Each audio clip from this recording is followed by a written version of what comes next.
Industry নিয়ে আপনি বলছিলেন যে সেভাবে কোনো গ্রোথই হয়নি হলদিয়াতে। কি হয়েছে নাম বলুন, শিল্পতে নাম বলুন। পরিকাঠামো, উন্নয়ন, ইন্ডাস্ট্রি, কোন কি একটা নাম বলুন, নাম বলুন, একটা নাম বলুন। হলদিয়া এনার্জি থেকে এপিজি লজিস্টিক সাইডের দুটো নতুন প্ল্যান্ট, ধানসরির নতুন প্ল্যান্ট, সব আমার সময়। 5 বছরে কি হয়েছে বলুন? হলদিয়া গেটটা ভাঙা ছাড়া একটা কাজ হয়েছে বলুন, একটা কাজ হয়েছে বলুন? শ্রমিক বিক্ষোভ চলছে। কুমার জানা অডিটোরিয়াম, সতীশ সামন্ত ট্রেড সেন্টার, 16 কিলোমিটার রিভার বেল্টের রাস্তা এনকারেজ হয়ে পাতিখালি থেকে আপনার এ পর্যন্ত হলদিয়া এনার্জি পর্যন্ত বলুন। শ্রমিক বিক্ষোভ, আইওসির গ্রিন ক্যানেল সংস্কার বলুন একটা জায়গা। শ্রমিকরাও তো কষ্টের মধ্যে আছে, তারা বিক্ষোভ দেখালো দুটো কারখানা। পুলিশি রাজ, ভাইপো রাজ এবং পুলিশি রাজ চলছে। 22টা ছেলেকে এক সাইড থেকে তাড়িয়ে দিল, আন্দোলন করেছিল বলে তাদেরকে রিইনস্টেট করা যায়নি, পুনরায় করা যায়নি, গেলেই পিটাচ্ছে, মিথ্যা মামলা দিচ্ছে। 4 বছর ওয়েট করেছি আমরা।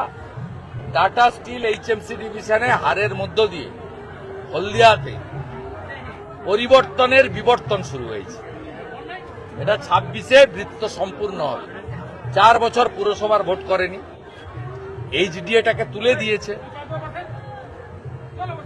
লক্ষণবাবু রেখে দিয়ে গেছিলেন 100 কোটি, আমি সেটাকে বাড়িয়ে করেছিলাম 250 কোটি রিজার্ভ ফান্ড। ট্রেজারি লিঙ্ক করে 250 কোটি টাকায় এই ভিখারি সরকার নিয়ে নিয়েছে।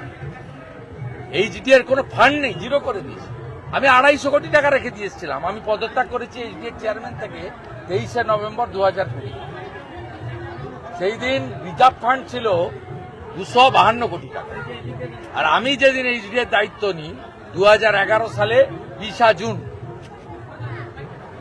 সেদিন রিজার্ভ ফান্ড ছিল 101 কোটি টাকা। আমি তো অস্বীকার করি না। আজকে যান, জিরো করে দিয়েছে, পুরো টাকা তুলে নিয়ে গিয়ে খেলা মালা মুখ ভাতা মাতা করে সব করে। হলদিয়া শিল্পাঞ্চলের ভবিষ্যৎ কি বলছিলেন? পরিবর্তন না হলে হলদিয়া শিল্পাঞ্চলের গৌরব ফিরবে না। একটাই ওষুধ, একটাই সমাধান, মমতা ভাগাও, শিল্প বাঁচাও। দাদা একটা বিষয়,